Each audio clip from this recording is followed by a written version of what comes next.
És 5 d'abril de 1994. El top 1 dels 40 és Amazing, d'Aerosmith. Fa poc menys d'un mes de l'estrena de Carlitos Way i esta matinada ens acomiadem del Kurt més famós del moment. Kurt Cobain. Tots vosaltres sabeu la història oficial. No obstant això, més enllà del que s'ha dit, hi ha molts misteris al voltant de la seva mort. Misteris difícils de creure que, de no ser per mi, no s'haurien sabut mai. Potser ja esteu reparant en alguns d'ells. Efectivament, la causa última de la defunció ha sigut un tir al cap. Però, com podeu observar, al cos no hi ha ni una gota de sang, sinó restes del que pareix ser fabada. Vòmit, pensareu. Una mort per sobredosi tapada com si fos un suïcidi? Tot el món sabia de l'ús i abús que Kurt feia de les drogues. Això no té cap sentit. L'explicació és molt més òbvia i senzilla que tot això. L'explicació, estimat públic, és que Kurt Cobain estava fet de fabada. Si fèrem una ullada al microscopi podríem veure que cadascuna de les cèl·lules de Kurt no eren més que recomposicions de molècules de fabada amb aparença humana. Com és això possible? Vos preguntareu.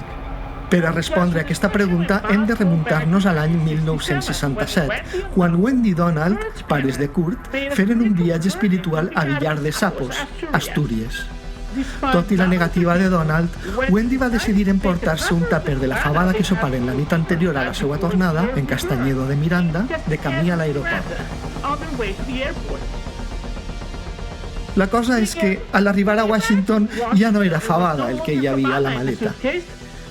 Sotmès a la falta de pressió, els canvis de temperatura i la radiació còsmica per l'altura de l'avió, la fabada havia pres consciència d'ella mateixa.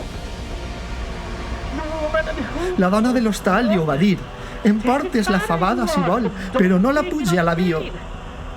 És ben sabut a Astúries de la capacitat de mutació del compango a partir dels 10.000 metres d'altura, però Wendy no va voler escoltar.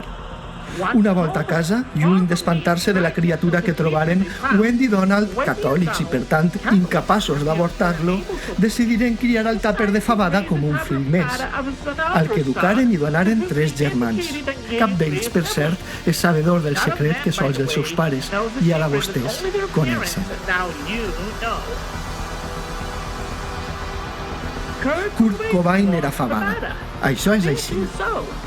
Però què pot portar a un plat de fabada autoconscient que ha aconseguit més que cap altre plat de fabada en la història a llevar-se la vida? Ho tenia tot, com a fabada i com a persona. Diners, fama, un alt contingut calòric, una dona i una filla. Però res d'això era prou. No per a ell. Mai podrem entendre les motivacions de la fabada.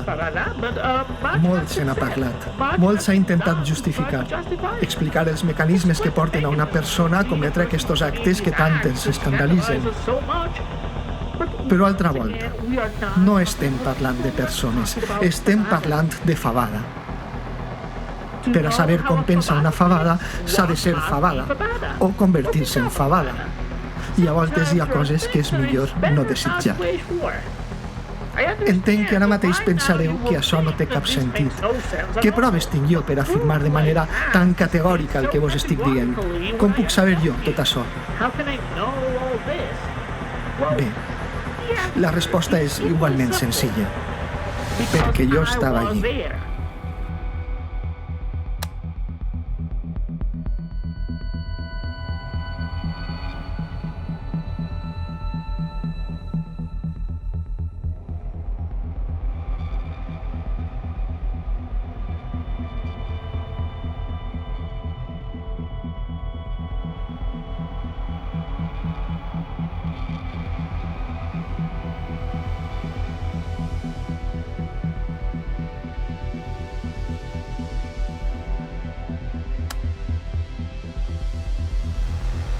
Soc Àlex Miranda.